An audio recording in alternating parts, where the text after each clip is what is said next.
بسم اللہ الرحمن الرحیم۔ شروع اللہ کے نام سے جو بڑا مہربان نہایت رحم والا ہے۔ قائد اہل اسلام، شہید اسلام، حضرت علامہ احسان الہی ظہیر رحمۃ اللہ علیہ رحمت واسعہ فرزند انجمن، قائد اہل حدیث حضرت علامہ حافظ ابتسام الہی ظہیر رحمۃ اللہ مائک پر تشریف لائیں اور اپنے خوبصورت انداز میں عوام سے خطاب فرمائیں۔ علامہ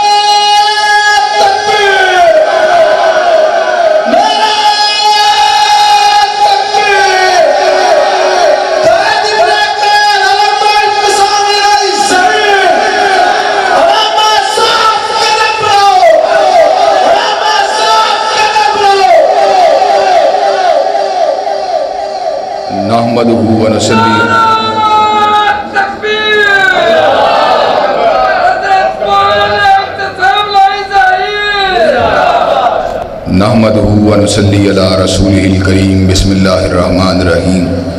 یار ذرا ایکو کم کر دیں، آواز تھوڑی چاہے زیادہ کر دیں لیکن ایکو کم کر دیں۔ نحمده ونصلي علی رسولہ الکریم۔ بسم اللہ الرحمن الرحیم۔ اِنَّا نَحْنُ نَزَّلْنَا الذِّكْرَ وَإِنَّا لَهُ لَحَافِظُونَ۔ معزز قرۂ کرام اور بالخصوص استاد گرامی حضرت شیخ قاری ادریس عاصم صاحب، میرے دل میں اللہ کے فضل و کرم سے جن شخصیات کا بہت زیادہ احترام ہے، ان 3-4 شخصیات میں سے ایک شخصیت جناب شیخ کی ہے۔ حضرت قاری صاحب کا نام میں نے بڑی سوچ سمجھ کے ان 3-4 شخصیات میں لیا ہے جن کی محبت، جن کی عقیدت اور احترام میرے دل کی گہرائیوں کے اندر موجود ہے۔ اور میرا خیال یہ ہے کہ میں نے اپنی پوری زندگی میں اپنے والدین کے علاوہ جن شخصیات کے جوتے اٹھائے ہیں ان میں حضرت قاری صاحب کا نام بھی شامل ہے۔ حضرات گرامی قدر، قاری صاحب کی محبت اللہ کے فضل و کرم سے، رب کے قرآن کی وجہ سے ہے۔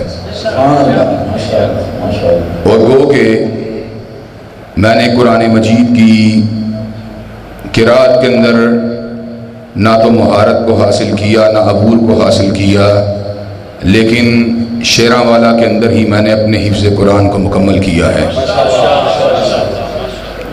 قاری صاحب جس انداز سے، جس محبت سے، جس انہماک سے، جس پیار سے، جس دل لگی سے،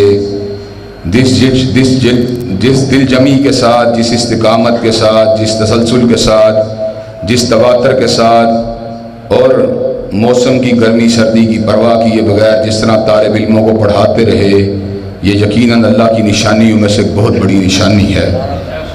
حضرات گرامی قدر، قرآن کی تلاوت کا سنانا یقیناً بہت ہی بڑے فخر والی اور بہت ہی بڑے رشک والی بات ہے، اور حدیث پاک کے مطابق 2 آدمیوں کے ساتھ رشک کرنا جائز ہے، حسد تو کسی کے ساتھ جائز نہیں، لیکن جو رشک ہوتا ہے جس کے اندر انسان کی تمنا یہ نہیں ہوتی، ذرا حسد اور رشک کے فرق کو بھی سمجھ لیجئے۔ حسد یہ ہوتا ہے کہ انسان کسی بندے کے پاس نعمت دیکھے، دل میں جلن محسوس کرے اور اس کی یہ تمنا ہو یا خواہش ہو کہ اسے یہ نعمت چھن جائے، یہ حسد کی ایک کیفیت ہوتی ہے۔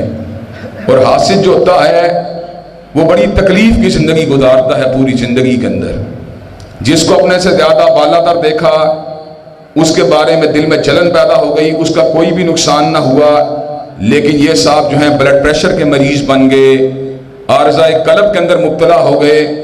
لیکن حضرات گرامی قدر ایک رشک ہوتا ہے، جس طرح امام کعبہ تشریف لائے تو جتنے قرائے کرام تھے ان کے دل میں خیال آیا اللہ تعالیٰ ہمیں بھی اور ہمارے بیٹوں کو بھی کسی اونچے مقام کے پر قرآن کی تلاوت سننے سنانے والا بنا۔ اس میں حضرت امام کعبہ حافظہ اللہ ان کے ساتھ حسد کی کیفیت نہیں تھی، بلکہ ان کو دیکھ کے ایک رشک کی کیفیت پیدا ہوئی کہ اللہ مجھے بھی ان جیسا بنا دے۔ ان کی نعمت اپنی جگہ پہ برقرار رہے، ان پہ رب کی عنایت، رب کا فضل، رب کی رحمت برقرار رہے، لیکن جو رب نے ان کو دیا مجھے بھی مل جائے۔ یہ رشک کی کیفیت ہے۔ جس طرح حضرت شہید ملت رحمت اللہ علیہ کی خطابت کو دیکھ کے بڑے بڑے خطبہ تمنا کرتے ہیں اللہ ہم کو بھی ان جیسا خطیب بنا دے۔ تو حضرات گرامی کہتے ہیں یہ رشک جو ہے یہ دو معاملات میں جائز ہے۔ اللہ تبارک و تعالیٰ نے ہمیں رشک کرنے کی دو معاملات میں اجازت دی ہے۔ ایک قرآن کے معاملے میں جس کو اللہ تعالیٰ نے قرآن دیا ہے وہ پڑھتا ہے، سنتا ہے، سناتا ہے، تو اس پہ رشک کرنا کہ اللہ ہمیں بھی ان جیسا بنا دے۔ اور دوسری رشک کی کیفیت یہ ہے صاحب مال کے مال سے نہیں، اس کی حیثیت سے نہیں، اس کی کوٹھی سے نہیں، اس کے منصب اور اس کے بینک بیلنس سے نہیں، بلکہ اگر وہ سخاوت کرنے والا ہو تو رشک کر سکتا ہے بندہ کہ اللہ مجھے بھی مال دے، میں بھی تیرے راستے میں خرچ کرنے والا بندہ۔ تو یہ دو باتیں ایسی ہیں جن کے اندر رشک کرنا اسلام میں اس کی پوری اجازت موجود ہے۔ حضرات گرامی قدر، میں آپ کے سامنے آج اس بات کو رکھنے کے لیے آیا ہوں کہ جہاں سے آج آپ نے قرآن مجید کی اس محفل میں شمولیت کر کے جس تلاوت کو سنا، یہ سفر کی انتہا نہیں بلکہ سفر کا آغاز ہے۔ یہ سفر کی انتہا نہیں بلکہ سفر کا آغاز ہے۔ حضرات گرامی قدر، اور کئی مرتبہ میرے دل کے اندر یہ کسک پیدا ہوتی ہے، اللہ نے فضل کیا، دل کی گرہ کھول دی، آنکھوں کی پٹی اتار دی۔ اب اللہ کے فضل و کرم سے قرآن مجید کے عناوین، اس کے مضامین، اس کا مقصود، اس کا مطلوب، اس کی شرح اور اس کا اطلاق، بہت سی چیزیں اللہ تبارک و تعالیٰ نے آنکھوں کے سامنے کھول دی ہیں۔ حضرات گرامی قدر، مجھے یقین کیجئے اس بات کے اوپر جتنا فخر ہوتا ہے کہ اللہ تبارک و تعالیٰ نے ہمیں قراء عطا فرمائے، ہمیں حفاظ عطا فرمائے، ہمیں ماہرین قرآن عطا فرمائے، اتنا ہی زیادہ غم ہوتا ہے کہ ہم منزل کے اختتام کے سفر کرنے سے قاصر ہو چکے ہیں۔ وجہ کیا ہے؟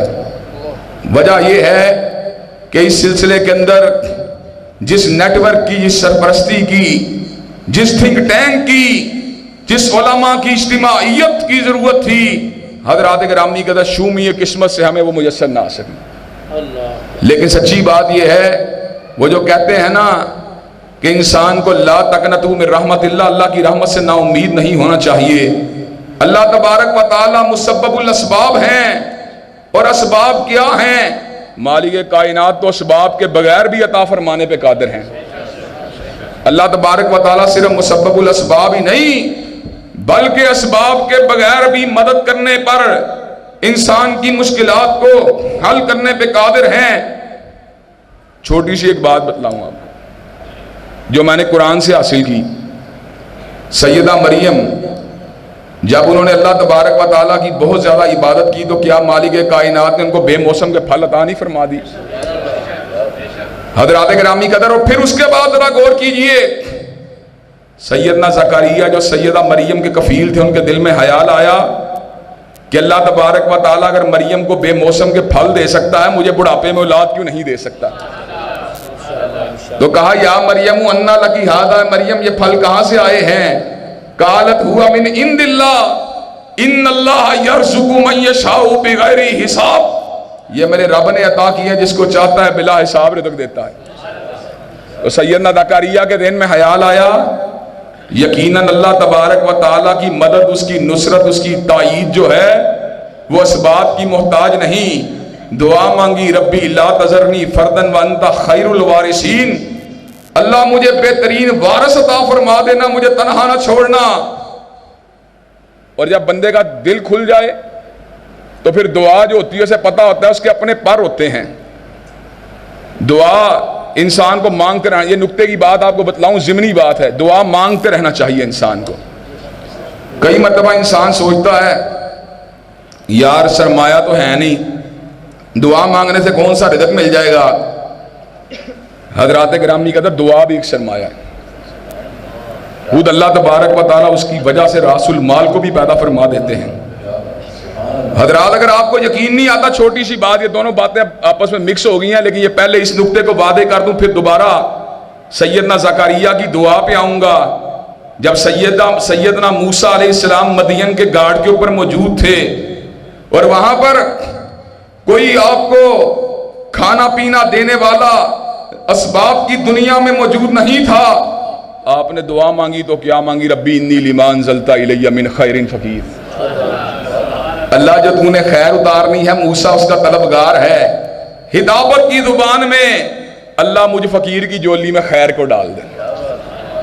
رب نے کیا کہا؟ رب نے کہا موسیٰ تو نے کھانے کو مانگا ہے، جا میں نے کھانا پکانی والی کا بھی انتظام کر دیا. حضرات گرامی کا ذرا غور کیجئے، اللہ مسبب الاسباب ہی نہیں بلکہ اسباب کے بغیر بھی مدد فرمانے پہ قادر ہیں. وما قدر اللہ کا قدر ہی، انسانوں نے مالک کائنات کی قدر نہیں کی. وہ مالک جو جب مدد فرمانے پہ آتے ہیں تو انہوں نے اتنا ہی کہنا ہوتا ہے انما امرہ اذا اراد شیئا ان یقول لہ کن فیکون. ہو جا تو چیز ہو جاتی. تو حضرت زکریا نے دعا مانگی، اللہ مجھے اولاد عطا فرما دے، تنہا نہ چھوڑنا. میرے پروردگار مجھے اولاد عطا فرما دے، تنہا نہ چھوڑنا. آگے الفاظ کہے تو کیا کہے؟ اب حضرت مریم کے پاس بے موسم کے پھل تو دیکھ چکے تھے، یہ الگ بات ہے. نکتے کی بات سے ایک اور نکتہ بھی بیان کر دینا چاہتا ہوں. یہ الگ بات ہے، سیدہ مریم کی کرامت بھی برحق ہے اور ہمارا کرامت کے صدور کے اوپر بھی یقین ہے، لیکن کرامت اصل ولایت نہیں ہے. حضرات گرامی قدر، اصل ولایت تو ایمان اور تقوی ہے. جو صاحب ایمان ہے، صاحب تقوی ہے، پوری زندگی کے اندر ایک بھی کرامت ثابت نہ ہو، رب کا ولی ہے. اور خرق عادت درجنوں واقعات اس سے رونما ہوتے ہوں، خرق عادت درجنوں واقعات اس سے رونما ہوتے ہوں، لیکن وہ بے نماز ہو، لیکن وہ روزوں کو چھوڑنے والا ہو، لیکن وہ نماز کا چور ہو، لیکن وہ جھوٹ کو بولنے والا ہو، لیکن وہ غیر محرموں کے ساتھ آنکھوں میں آنکھیں ڈالنے والا ہو، وہ غیر محرموں سے ہاتھوں کو ملانے والا ہو، وہ شراب کے جام کو لنانے والا ہو. وہ دجالی قوتوں کا مالک تو ہو سکتا ہے، رب کا ولی نہیں ہو سکتا. کرامت اصل ولایت نہیں لیکن ولی سے ثابت ہو سکتی ہے. حضرات گرامی قدر، لیکن بات تو میرے رب کی آئی ہے تو وہ سن لیجیے. ہم کرامت کے منکر نہیں لیکن اس کو اصل ولایت نہیں سمجھتے. حضرات گرامی قدر، ذرا بات کے اوپر غور کیجیے. سیدنا زکریا کی دعا، آنکھوں سے رب کی مدد کو دیکھا، رب کے فراہم کردہ رزق کو دیکھا. دعا مانگی تو کیا مانگی؟ کہا یریثنی و یریث من آل یعقوب واجعلہ ربی رضیہ. اللہ ایسی اولاد عطا فرمانا جو صرف میری وارث نہ ہو بلکہ آل یعقوب کی بھی وارث ہو. یعنی خلاصہ کلام یہ ہے، اللہ وہ خود نبی ہو. میرے رب نے جناب زکریا کی دعا کو سنا. اور حضرات گرامی قدر، میرے رب نے یہ بات جو ہے بڑی تاکید کے ساتھ قرآن میں کہی ہے، اجیب دعوت الداعی اذا دعان. حضرات گرامی قدر غور کیجئے اس بات کے اوپر. جو پی ایچ ڈی کیے ہوئے ہے، جو 2-4 کروڑ روپے کا مالک ہے، جو اچھے کپڑے اچھی پتلون پہننے والا ہے، جو اچھی گاڑی والا ہے، جو اچھی حیثیت والا ہے، وہ اپنے جیسے چہرے والے کمزور آدمی کو، جو اپنے جیسے حلیے والے کمزور آدمی کو، جو اپنے جیسے زندگی گزارنے والے کمزور آدمی کو منہ لگانے کے اوپر آمادہ و تیار نہیں ہوتا. لیکن وہ جو رب قدیر ہے، وہ جو علی کل شیء قدیر ہے، وہ جو سمیع ہے، وہ جو قدوس ہے، وہ جو سلام ہے، وہ جو سریع الحساب ہے، وہ جو شدید العقاب ہے، وہ جو قابل التوب ہے، وہ جو غافر الذنب ہے، وہ جو خالق کل ہے، وہ جو مالک کل ہے، وہ جو ذوالجلال والاکرام ہے. اس نے الفاظ کہے تو کیا کہے؟ کہا اجیب دعوت الداعی اذا دعان. میں جواب دیتا ہوں ہر پکارنے والے کی پکار کا جب بھی مجھے وہ پکارتا ہے. حضرات گرامی قدر میرے رب کے کیا کہنے. ہماری پکار عام بندے کی پکار MNA تک نہیں جا سکتی. جو ذرا طاقتور ہے اس کی MNA تک چلی جائے گی, وزیر تک نہیں جا سکتی. اور وزیر تک چلی بھی جائے وزیر اعلیٰ تک نہیں جا سکتی, وزیر اعظم تک نہیں جا سکتی. اور وزیر اعظم تک چلی بھی جائے تو وزیر اعظم کا اس کو قبول کرنا ضروری نہیں, اس کے اوپر ایکشن لینا ضروری نہیں. حضرات گرامی قدر, اگر میں کسی وائے سے میاں صاحب سے رابطہ کرنے میں کامیاب ہو جاؤں اور میاں صاحب سے میری ملاقات طے ہو جائے, میں میاں صاحب کے پاس جا پہنچوں, وہاں پر جناب 10-12 لوگ موجود ہوں, آپ مجھے یہ بات بتلائیں میں ہوں, ہم تیرا کٹھے بولنا شروع کر دیں, میاں صاحب ہماری بات کو سمجھ سکتے ہیں؟ حضرات گرامی قدر, اگر ہم میاں صاحب کے سونے کے ٹائم پہنچ جائیں, کیا میاں صاحب سوتے ہوئے ہم سے ملاقات کر سکتے ہیں؟ اگر ہم میاں صاحب کے کھانے پینے کے ٹائم وہاں پہ پہنچ جائیں, کیا وہ کھانے پینے کے دوران ہماری بات کو سن سکتے ہیں؟ حضرات گرامی قدر, لیکن ذرا غور کیجئے, میرا رب کون ہے؟ میرا رب وہ ہے جو 7 طرف انسانوں کی سننے والا ہے, چھوٹوں کی سننے والا ہے, بزرگوں کی سننے والا ہے, یاروں کی سننے والا ہے, اغیار کی سننے والا ہے, اردو میں سننے والا ہے, انگریزی میں سننے والا ہے, عربی میں سننے والا ہے, سندھی میں سننے والا ہے, پشتو میں سننے والا ہے, ملائی میں سننے والا ہے, انڈونیشین میں سننے والا ہے, فرینچ میں سننے والا ہے, ہسپانوی زبان میں سننے والا ہے, صبح کے وقت سننے والا ہے, رات کے وقت سننے والا ہے, جنات کی سننے والا ہے, فرشتوں کی سننے والا ہے, حشرات الارض کی سننے والا ہے, اجالے میں سننے والا ہے, اندھیرے میں سننے والا ہے, حتیٰ کہ تہے بحر ظلمات سیدنا یونس کی پکار کو بھی سننے والا ہے. نعرہ تکبیر, نعرہ تکبیر, نعرہ تکبیر. علامہ اعتصام الہی ظہیر صاحب, علامہ اعتصام الہی ظہیر صاحب, حاجت روا مشکل کشا, حاجت روا مشکل کشا, علامہ اعتصام الہی ظہیر صاحب. حضرات گرامی قدر, اس رب نے سیدنا زکریا کی فریاد کو سنا, جواب آیا تو کیا آیا؟ کہا یا زکریا انا نبشرک بغلام اسمہ یحییٰ, اور اسی کے اوپر بس نہیں کیا, کہا لم نجعل لہ من قبل سمیہ, زکریا میں آپ کو بیٹا یحییٰ عطا فرمانے والا ہوں, اور اس جیسے نام والا بیٹا میں نے پہلے کبھی کسی کو عطا ہی نہیں کیا. حضرات گرامی قدر, میرا رب جو ہے اس نے ہمیں قرآن مجید کی شکل میں جو دولت دی ہے, اللہ کی قسم اس دولت کا مقابلہ کائنات کی کوئی دولت نہیں کر سکتی. اور اللہ تعالیٰ نے, مجھے بڑا شوق تھا مختلف علوم کو پڑھنے کا, تو اللہ نے میری اس تشنگی کو بہت حد تک دور کیا. ابھی بھی تشنگی باقی ہے, لیکن تشنگی اب دنیاوی علوم میں باقی نہیں, دینی علم میں باقی ہے. اور انشاءاللہ میرا ایک ہی ارادہ ہے, اللہ تعالیٰ جب تک میں زندہ رہوں تو میرے علم میں اضافہ کرتا رہے. حضرات گرامی قدر, اب تشنگی دنیاوی علوم کے حوالے سے نہیں ہے, میری تشنگی جتنی بھی ہے دینی علم کے حوالے سے ہے. اور میں محسوس کرتا ہوں دینی علم کیا ہے. وہ جو سیدنا خضر اور سیدنا موسیٰ کی ملاقات ہوئی نا, جس کا ذکر سورۃ کہف میں آیا ہے, اور یقین کیجئے بڑی ہی عجیب صورت ہے اور بڑا ہی عجیب واقعہ ہے, جو اللہ مدبر الامور کی تدابیر کو اور اللہ حکیم و دانا کی حکمت کو بیان کرنے والا عجیب واقعہ ہے. اور اس واقعے کے بعض حصے, اس واقعے کی تفصیل جو ہے صحیح بخاری شریف کے اندر بھی آئی, کتب احادیث کے اندر بھی آئی ہے. اچھا, اس واقعے کا ایک حصہ میں آپ کو بیان کرنا چاہتا ہوں, چھوٹا تھا حصہ. حضرت خضر اور حضرت موسیٰ علیہ السلام جو تھے وہ پانی میں سے گزر رہے تھے, تو چڑیا آئی, پرندہ آیا, اس نے چونچ بھر کے پانی پی لیا. تو سیدنا خضر اور موسیٰ کے مکالمے کا خلاصہ یہ ہے کہ اللہ نے ہم دونوں نبیوں کو علم دیا ہے, لیکن ہمارا علم سمندر کے مقابلے اتنا ہے جتنا چڑیا چونچ بھر کے پانی کو لے گی, بلکہ اس سے بھی کم ہے. حضرات تکبیر, شان رب العالمین, شان رب العالمین. اس لیے حضرات گرامی قدر, دینی علم کی تشنگی کبھی دور نہیں ہو سکتی اور نہ ہونی چاہیے.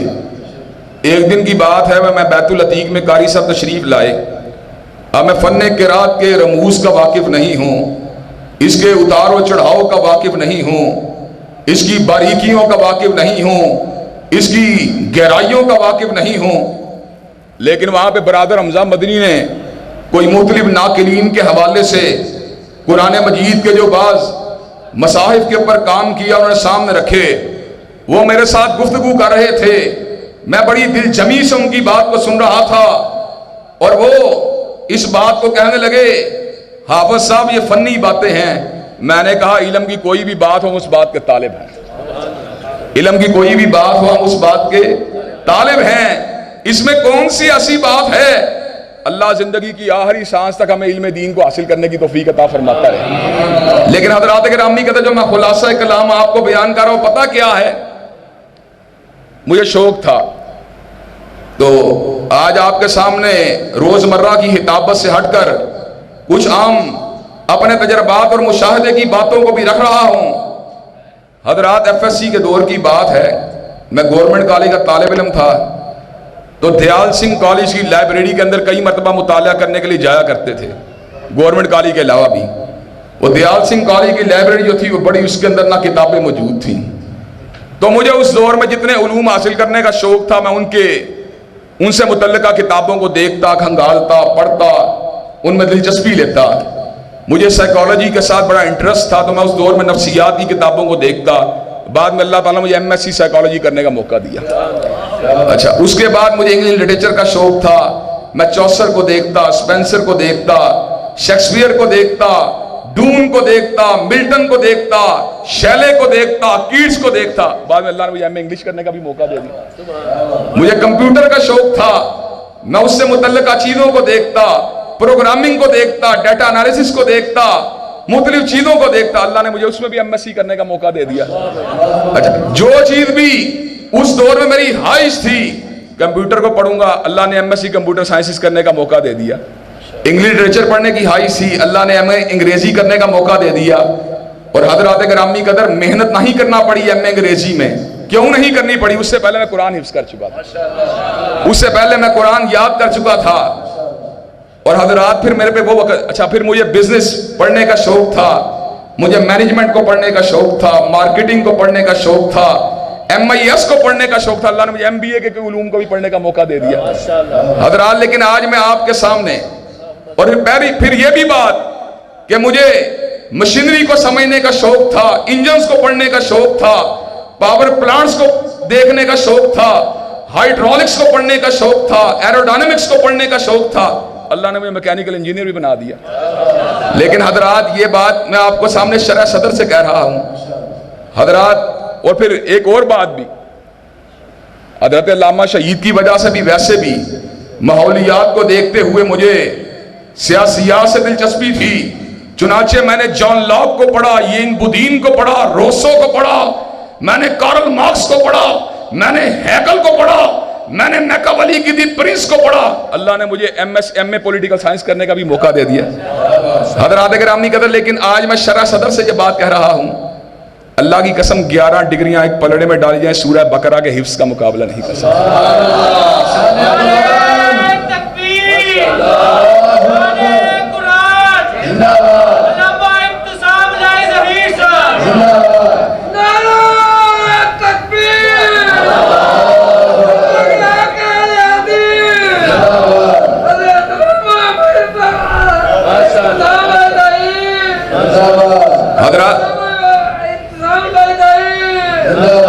اور حضرات میں آج آپ کو ایک بات بتاؤں، میں بڑے آپ کو شرح صدر سے یہ بات کہہ رہا ہوں، یقین کیجئے ان سارے علوم پڑھنے کے بعد پھر اللہ تعالیٰ نے بھی راستے چننے ہوتے ہیں، اللہ نے بھی راستے چننے ہوتے ہیں۔ میں نے ایف ایس سی کے بعد والدہ محترمہ کی آرزو کے اوپر حفظ کرنا شروع کیا، اور 18 پارے میں نے ایف ایس سی کی چھٹیوں میں یاد کیے، پھر فرسٹ ایئر انجینئرنگ کی چھٹیوں کے اندر 6 پارے یاد کیے، پھر بعد چھٹیوں میں نے 6 پارے یاد کیے، اور کوئی ایک مہینہ بھی ایک دن بھی ضائع نہیں کیا اپنی روزمرہ کی تعلیم کا۔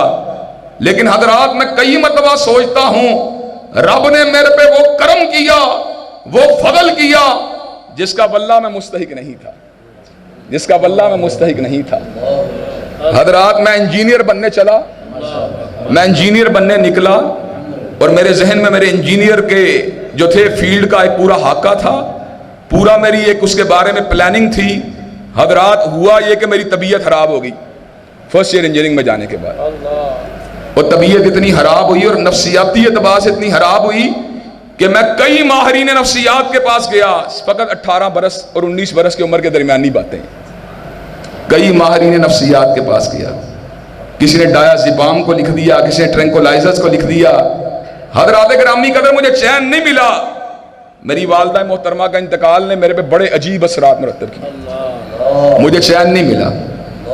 حضرات میرے ذہن میں خیال آیا کہ شیرا والا کی مسجد میں جس کتاب کو کھولا تھا بڑی انرجی ملی تھی اس کو پڑھنے کے بعد. مجھے یاد آیا اس کتاب کو پڑھنے کے بعد بڑی انرجی ملی تھی. اور حضرت طفیل دوسی نے قرآن کے بارے میں یہ بات کہی ہے اور اللہ کی قسم بالکل سچ کہی ہے. روح زمین کی وہ واحد کتاب جس کو پڑھنے کے بعد دل میں خوشی اور طاقت بیک وقت پیدا ہوتی ہے وہ اللہ کا کلام ہے. خوشی بھی ملتی ہے اور طاقت بھی پیدا ہوتی ہے.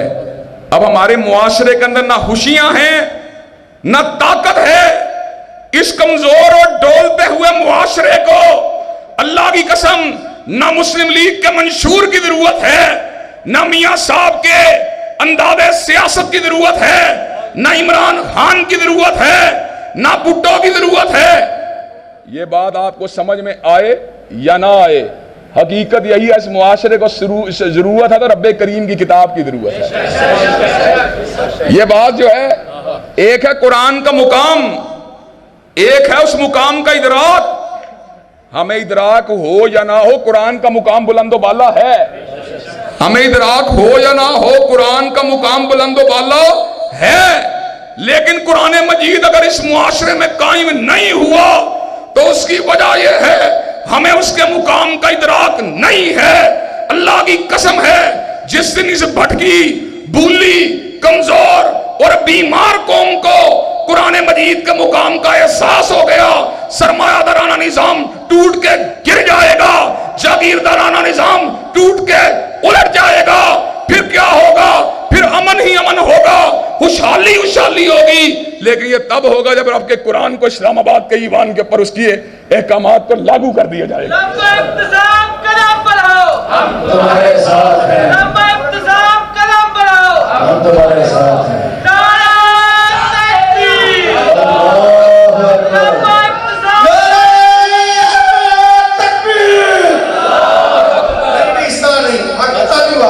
ہاتھوں کو بلند کر کے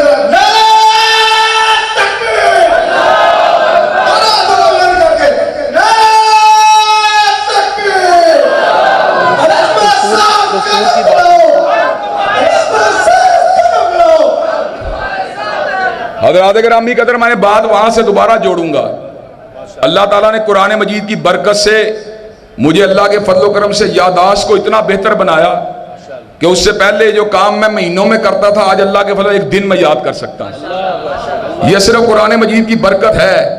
اور میں نے زمانہ طالب علمی میں جتنی ماسٹر ڈگریاں لی ہیں اللہ کے فضل و کرم سے 500 صفحے کی کتاب کو صرف ایک مرتبہ دیکھ کر کمرہ امتحان میں کامیابی کے ساتھ باہر نکل جاتا تھا، اس لیے کہ میرے سینے میں رب کا قرآن موجود تھا. حضرات گرامی کے جب میں بیمار ہوا میں نے بڑے نفسیات دانوں سے رجوع کیا. ڈاکٹر رشید چودھری صاحب جو بڑے مشہور سیکریٹریسٹ ہیں ان کے بیٹے ڈاکٹر ہارون کے پاس بھی میں گیا. ہر ایک نے مجھے ڈایازیپام کو لکھ کے دیا، ٹرنکولائزر کو لکھ کے دیا. مجھے یاد آیا شیرا والا میں جس کتاب کو یاد کیا ایف ایس سی کے دوران اتنی توانائی زندگی میں کبھی محسوس نہیں ہوئی، لیکن اس چیز کا استحضار اور اس چیز کی صحیح معنوں میں اس وقت کیفیت کو میں پک نہیں کر سکا کہ اس قوت کی وجہ کیا ہے، اس انرجی کی وجہ کیا ہے. میں اس حقیقت کا اس وقت ادراک نہیں کر سکا، لیکن یہ ادراک تب ہوا جب میں بیمار ہوا. میں نے رجوع کیا قرآن کی طرف، میں نے قرآن مجید کو پھر پکڑ لیا، میں نے پھر پڑھنا شروع کیا. اٹھتے ہوئے پڑھ رہا تھا، بیٹھتے ہوئے پڑھ رہا تھا، چلتے پھرتے ہوئے پڑھ رہا تھا. مجھے انڈیرول کو لکھ کے دیا گیا جو خفقان قلب یا پیلپیٹیشن کو روکنے والی دوائی ہے. حضرات گرامی قدر رنداوا کلینک کے اوپر 18 سے 19 برس کی عمر کے درمیان بستر کے اوپر تڑپ رہا تھا اور میرے بہنوئی ڈاکٹر اکرام گھبرائے ہوئے تھے. مجھے جھنجھوڑ رہے تھے، والدہ کی جدائی کا غم بھی مجھے کھا رہا تھا، اور مستقبل کے اندیشے بھی میرے پوری طرح حملہ آور ہو چکے تھے۔ میں اس بات کو آج بھی یاد کرتا ہوں، حیران ہو جاتا ہوں، میرے وجود سے یوں تھا جس طرح توانائی نکل چکی ہو۔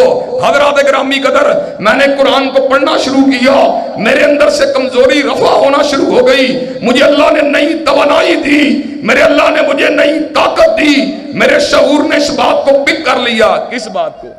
جس کا ذکر اللہ نے سورہ تغابن میں کیا ہے۔ سورہ تغابن میں رب نے کہا، اور آج میں قرآن جی کا طالب علم ہوں، قرآن کی ہر آیت کو اللہ کے فضل و کرم سے غور کرنا چاہتا ہوں، اور قاری صاحب تحدیث نعمت کے طور پر، تحدیث نعمت کے طور پہ مجھے قرآن سے اتنا پیار ہے کہ آپ اردو زبان کے اندر بھی قرآن کے کسی مقام کا ترجمہ پڑھے، اللہ کے فضل و کرم سے بتا سکتا ہوں آپ نے کہاں سے پڑھا ہے۔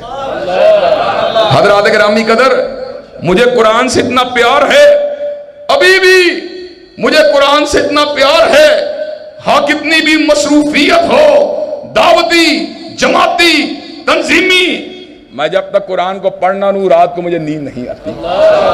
حضرات، مجھے قرآن سے اتنی محبت ہے اس لیے کہ میں نے قرآن کے اعجاز کو اپنی آنکھوں سے برس ہا برس تک دیکھا ہے۔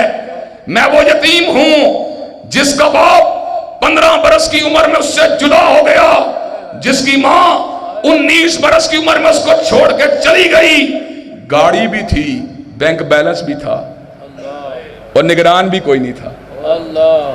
اس دور کے اندر جس چیز نے مجھے سنبھالا وہ میں رب تھا یا اس کا کلام تھا۔ حضرات گرامی قدر، مجھے قرآن سے پیار ہے، قرآن سے محبت ہے، میں نے اس کے اعجاز کو کئی مرتبہ زندگی کے اندر دیکھا ہے۔ اللہ کی قسم، حضرات وہی جو انڈی رول مجھے لکھ کے دی گئی، اور میں آج آپ کو یہ واضح طور پہ بتا دینا چاہتا ہوں، جو بندہ شفا کی نیت سے قرآن کو پڑھتا ہے، اللہ کے فضل و کرم سے نہ اس کو ہومیوپیتھک کی ضرورت ہوتی ہے، نہ ایلوپیتھک کی ضرورت ہوتی ہے، نہ حکمت کی ضرورت ہوتی ہے۔ دنیا کا کوئی زہر ایسا نہیں جس کا تریاق قرآن کے اندر نہیں ہے، اور دنیا کی کوئی بیماری ایسی نہیں جس کی شفا قرآن کے اندر نہیں ہے۔ حضرات، یہ بات میں علی وجہ البصیرت کہتا ہوں، اور صرف مطالعے کی وجہ سے نہیں کہتا، تجربات کی وجہ سے کہتا ہوں۔ حضرات گرامی قدر، میں نے قرآن کو پڑھنا شروع کیا، 2-3 مہینے کے بعد مجھے یہ بات سمجھ میں آ گئی، نہ مجھے ڈایازیپام کی ضرورت تھی، نہ مجھے انڈیرول کی ضرورت تھی، مجھے تو رب کے قرآن کی تلاوت کی ضرورت تھی۔ حضرات گرامی قدر، جو بات جس منزل کی طرف میں بات کو پہنچا رہا ہوں وہ پتا کیا ہے؟ قرآن کا پڑھنا، جس کی آج ہم نے مجلس کا انعقاد کیا، یہ سفر کی ابتدا ہے۔ اس کے مفہوم کو سمجھنا یہ اس کی دوسری سیڑھی ہے، اور سمجھنے کے بعد جس حد تک ممکن ہو، جتنی اللہ نے توانائی دی ہے، اس توانائی کے مطابق اس کے پر عمل کرنا یہ تیسری ذمہ داری ہے، اور پھر عمل کرنے کے بعد اس کا ابلاغ کرنا، اس کی تبلیغ کرنا، اس کے معجزاتی اثرات سے لوگوں کو آگاہ کرنا، یہ چوتھی ذمہ داری ہے۔ اور آخری ذمہ داری کیا ہے؟ پھر میاں صاحب کے چہرے کو نہیں دیکھنا، پھر ہان صاحب کے چہرے کو نہیں دیکھنا، پھر ذوالفقار علی بھٹو کے چہرے کو نہیں دیکھنا۔ وَبِالْقُرْآنِ تَرْتَفِعْ وَبِالْقُرْآنِ تَرْتَفِعْ وَبِاللَّهِ تَغْلِبْ وَبِالْقُرْآنِ تَرْتَفِعْ وَبِاللَّهِ تَغْلِبْ۔ پھر قرآن کو پکڑ کے کھڑے ہو جانا ہے، اللہ کے حکم سے پھر غالب آ کے چھوڑنا ہے۔ نعرہ تکبیر، نعرہ تکبیر، حاجت روا مشکل کشا، شان مصطفیٰ، شان قرآن، حضرت مولانا علامہ ابتسام الہی ظہیر صاحب، علامہ تیرے چار سال، علامہ تیرے چار سال، علامہ ابتسام قدم بڑھاؤ، علامہ ابتسام قدم بڑھاؤ، علامہ ابتسام الہی ظہیر صاحب، نعرہ تکبیر، علماء اہل حدیث۔ حضرات گرامی قدر، آپ میری گفتگو لمبی تو نہیں ہوگی؟ حضرات گرامی قدر، میں ویسے گفتگو بہت چھوٹی کرنے کے لیے آیا تھا، لیکن یہ قرآن کا اعجاز ہے، اس کی محبت اور اس کا پیار اور اس کا احترام اور اس سے دل لگی اور اس سے وابستگی اور اس کے ساتھ تعلق انسان کے اندر اس کی محبت کو اور بڑھا دیتا ہے۔ حضرات چلتے چلاتے بطور قرآن کے طالب علم کے ایک اور مشاہدے کی بات کر کے پھر دوبارہ جو بات کرا وہاں پہ لا کے اپنی بات کو ختم کروں گا. حضرات میں نے قرآن میں اعجاز والی عجیب بات دیکھی. وہ بات میں نے کیا دیکھی؟ وہ بات یہ ہے قرآن مجید میں جتنے بھی الفاظ استعمال ہوئے وہ عربی لغت کے اندر موجود ہیں. یہ بات نہیں کہ وہ الفاظ عربی لغت میں موجود نہیں تھے، وہ الفاظ عربی لغت کے اندر موجود ہیں، لیکن جب اللہ تبارک و تعالیٰ ان کو جوڑتے ہیں تو ان کے جڑاؤ کا مقابلہ پھر کائنات میں کوئی ادیب نہیں کر سکتا. ان کو جوڑا کس نے ہے؟ اللہ نے. بلسان عربی مبین، عربی زبان کے اندر وہ الفاظ موجود تھے. قاری صاحب وہ جو 14ویں پارے کے اندر آیت آتی ہے نا، ایک مرتبہ میں سائد پہ غور کر رہا تھا، بڑی سادہ آیت ہے لیکن غور کرنے کے بعد صرف نظم قرآن کو دیکھ کے میری آنکھوں میں آنسو آ گئے. عام بات ہے. ينبت لكم به الزرع والزيتون والنخيل والعناب ومن كل الثمرات. قاری صاحب اس میں کون سا ایسا لفظ ہے جو عربی میں مستعمل نہیں، یہ عربی میں موجود نہیں؟ ينبت لكم به الزرع والزيتون والنخيل والعناب ومن كل الثمرات. میں نے غور کیا کہ عناب کا لفظ بھی زبان عربی میں موجود تھا، نخیل کا لفظ بھی زبان عربی میں موجود تھا، زیتون کا لفظ بھی زبان عربی میں موجود تھا، لیکن جب یہ الفاظ میرے رب نے استعمال کیے ان کے اندر معجزاتی کیفیت پیدا ہو گئی. حضرات گرامی قدر، قرآن مجید کے اعجاز کی کئی پہلو، کئی باتیں. اور ایک اور بات ضمنی طور پہ اردو ادب کے ماہرین کو بھی دیکھا، انگریزی ادب کے ماہرین کو بھی دیکھا، ماہرین اقبالیات کو بھی دیکھا، غالب کے ماہرین کو بھی دیکھا، لیکن مجھے ایک بھی اورینٹل کالج کا پروفیسر بھی ایسا دکھاؤ جس نے 30-35 برس تک زبان اردو کو پڑھایا ہو اور وہ دعویٰ کر سکتا ہو کہ مجھے اقبال کا کل کلام یاد ہے. جو دعویٰ کر سکتا ہو، اقبالیات کا ماہر ہو اور اورینٹل کالج کا پروفیسر ہو، اس بات کا دعویٰ کر سکے کہ مجھے کلام اقبال، بانگ درا، بال جبریل، ضرب کلیم، پیام مشرق، جاوید نامہ مجھے پورا کا پورا یاد ہے. وہ یہ بات کا دعویٰ نہیں کر سکتا، لیکن میرے رب کے کیا کہنے، 1400 برس قبل جو میرے رب نے کہا وہ آج بھی جاری ہے. وَمَا كُنْتَ تَتْلُو مِنْ قَبْلِهِ مِنْ كِتَابٍ وَلَا تَخُطُّهُ بِيَمِينِكَ وَلَا تَخُطُّهُ بِيَمِينِكَ إِذًا لَارْتَابَ الْمُبْطِلُونَ بَلْ هُوَ آيَاتٌ بَيِّنَاتٌ فِي صُدُورِ الَّذِينَ أُوتُوا الْعِلْمَ. میرے رب نے عجیب الفاظ کہے کہ آپ لکھتے بھی نہیں تھے، آپ پڑھتے بھی نہیں تھے، آپ کے اوپر جب یہ کتاب اتری ہے تو اس کی آیات کا عالم کیا ہے؟ بل ہوا آیات بینات فی صدور الذین اوتوا العلم. ہم نے اس کتاب کو لوگوں کے دلوں کے اوپر لکھ دیا ہے. حضرات گرامی قدر، اہل علم کے سینوں کے اوپر اس کو تحریر کر دیا ہے. سابقہ کتابیں انا انزلنا التوراۃ فیہا ھدی و نور یحکم بہا النبیون الذین اسلموا للذین ہادوا والربانیون والاحبار بما استحفظوا من کتاب اللہ. اللہ نے توریت کو نازل کیا جس کے ذریعے انبیاء بنی اسرائیل بھی اور علماء بنی اسرائیل بھی لوگوں کے درمیان فیصلے کرتے رہے. لیکن کیا تھا؟ بما استحفظوا من کتاب اللہ، ان کی حفاظت کی ذمہ داری بھی علماء کے پاس تھی. لیکن جب قرآن کی باری آئی، رب نے کہا انا نحن نزلنا الذکر وَإِنَّا لَهُ لَحَافِظُونَ، ہم نے ہی اتارا ہے اور ہم ہی حفاظت کرنے والے ہیں. اللہ حفاظت کیسے ہوگی؟ کہاں مکتوب اور مصاحف کے اندر بھی اس کو لکھا جائے گا، اس کو مختلف انداز میں لکھا جائے گا، لیکن صرف اس کے اوپر اکتفا نہیں کیا جائے گا، اس لیے کہ کاغذ تو مٹ سکتا ہے، لکڑی تو چھل سکتی ہے، سلیٹ تو مٹ سکتی ہے. بل ہوا آیات بینات فی صدور الذین اوتوا العلم. ہم نے اس کتاب کو دھڑکتے ہوئے دلوں کے اوپر تحریر کر دیا.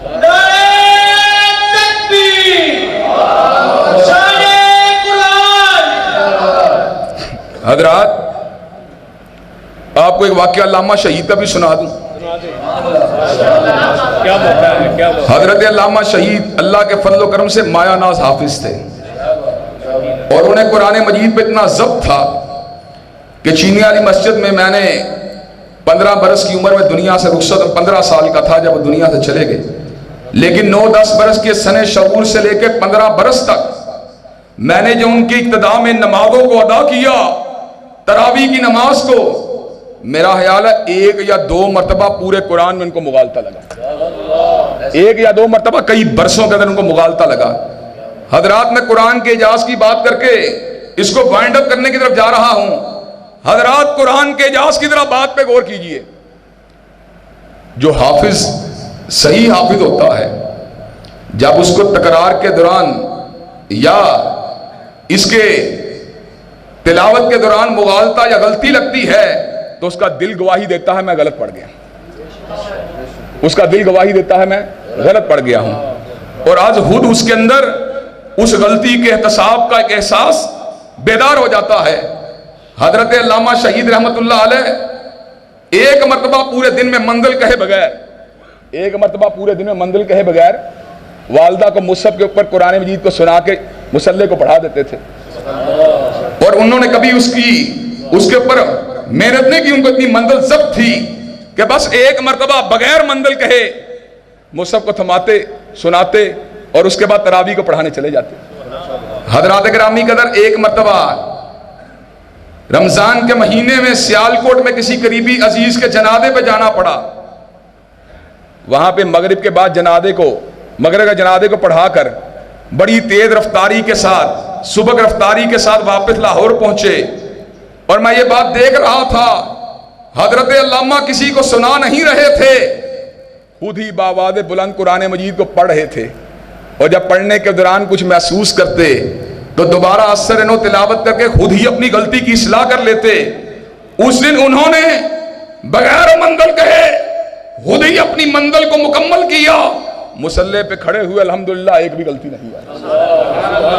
حضرات گرامی قدر یہ بھی قرآن کا ایک اعجاز ہے کہ قرآن مجید کی اگر انسان کو صحیح یاد ہو، کہیں غلطی آ جائے تو انسان کا دل گواہی دیتا ہے مجھ سے سہو ہو گیا ہے، مجھے ٹھوکر لگ گئی ہے۔ حضرات گرامی قدر پھر وہ بات یاد آ جاتی ہے، لا یاتیہ الباطل من بین یدیہ ولا من خلفہ تنزیل من حکیم حمید، باطل آگے سے پکڑ نہیں سکتا، پیچھے سے چھو نہیں سکتا۔ حضرات جس سفر کا آغاز اور ابتدا قرآن کی تلاوت سے ہوتی ہے، قرآن مجید کے مطالعے سے ہوتی ہے، اس سفر کا اہتمام جاگیردارانہ، سرمایہ دارانہ، سامراجیت زدہ اور الحاظ زدہ، لا دینیت زدہ، ظلم سے بھرے ہوئے نظام کے خاتمے پہ ہوتا ہے۔ ابو بکر و عمر نے، عثمان و علی نے کائنات کے نقشے کو بدلا تھا، کس چیز کے ذریعے بدلا؟ قرآن مجید کے قیام کے ذریعے بدلا تھا۔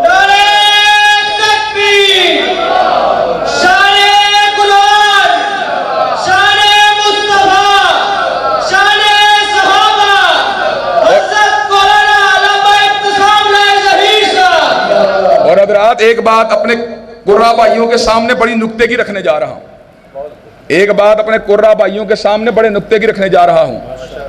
قیام قرآن کے راستے میں یہ بات، وہ جو کہتے ہیں اپنے دوستوں کے سامنے کمزوری کی بات بھی کر لینی چاہیے، قیام قرآن کے راستے میں ایک بہت بڑی رکاوٹ علماء کا، قاریوں کا ایک معاشی مسئلہ بھی ہے۔ وہ سوچتے ہیں اگر ہم نے قیام قرآن کی بات کی، شاید انتظامیہ والے، شاید مدارس کے سرپرست، شاید اداروں کو چلانے والے ہم سے ناراض ہو جائیں گے، ہمیں سے روٹھ جائیں گے، ہمارے اندر اٹھنے والے انقلاب کو دیکھ کر ہمیں ملازمتوں سے فارغ کر دیں گے۔ آج میں قرآن کرام کو ایک قرآنی حقیقت بتلانا چاہتا ہوں۔ اس قرآنی حقیقت کو جب پیش نظر رکھیں گے، پھر قیام قرآن کے حوالے سے انتظامیہ کی پرواہ نہیں رہے گی، پھر کسی متولی کی پرواہ نہیں رہے گی، پھر کسی ایم این اے، ایم پی اے، وزیر و وزیر اعلیٰ کی پرواہ نہیں رہے گی۔ پتہ وہ کیا حقیقت ہے؟ وَلَوْ أَنَّهُمْ أَقَامُوا التَّوْرَاةَ وَلَوْ أَنَّهُمْ أَقَامُوا التَّوْرَاةَ وَالْإِنْجِيلَ وَمَا أُنزِلَ إِلَيْهِمْ مِنْ رَبِّهِمْ لَأَكَلُوا مِنْ فَوْقِهِمْ وَمِن تَحْتِ أَرْجُلِهِمْ، اور صحیح معنوں میں قرآن کے قیام کا ارادہ لے کے نکلو۔ میرے رب نے اعلان فرما دیا اگر وہ توریت کو، اگر وہ انجیل کو، اور اگر یہ آسمانوں سے اترنے والے قرآن کو قائم کر دیں، اللہ اوپر سے بھی رزق دے گا، نیچے سے بھی دے گا۔ اللہ اوپر سے بھی رزق دے گا، نیچے سے بھی دے گا۔ وَلَوْ أَنَّهُمْ أَقَامُوا التَّوْرَاةَ وَالْإِنجِيلَ أُنزِلَ إِلَيْهِم مِّن رَّبِّهِمْ لَأَكَلُوا مِن فَوْقِهِمْ وَمِن تَحْتِ أَرْجُلِهِمْ، میرے رب نے اعلان فرما دیا، اور رزق کا مالک سرمایہ دار نہیں ہے۔ وَفِي السَّمَاءِ رِزْقُكُمْ، جس نے قرآن اتارا ہے رزق کا مالک بھی وہی ہے، رزق کا مالک بھی۔ پھر یہ بات بتلاؤ، قیام قرآن کے لیے پرتشدد کی بات نہیں کروں گا، ہم تشدد پھیلانے والے نہیں، ہم گولی چلانے والے نہیں، ہم دہشت گرد نہیں، ہم تحریب کار نہیں، لیکن ہم قرآن سے محبت کرنے والے تو ہیں، ہم قرآن سے پیار کرنے والے تو ہیں، ہم پرامن طریقے سے اللہ کے فضل و کرم سے اس معاشرے کی چولوں کو ہلا کے چھوڑیں گے، اس معاشرے کی چولوں کو ہلا کے چھوڑیں گے، اور معاشرے میں رب کے قرآن مجید کو غالب کر کے چھوڑیں گے۔ حضرات گرامی قدر، مجھے یہ بات بتلائیے، اب قیام قرآن کے لیے کام کرنے کے لیے تیار ہیں؟ نظام قرآن کو ملک کا آئین اور قانون بنانے کے لیے تیار ہیں؟ انشاءاللہ آخری بات، وہ زمانے میں معزز تھے مسلمان ہو کر، اور تم خار ہوئے تارک قرآن ہو کر۔ خاری سے نجات اگر چاہتے ہو قرآن کے آنا پڑے گا۔ واحد دعوانا الحمدللہ رب العالمین۔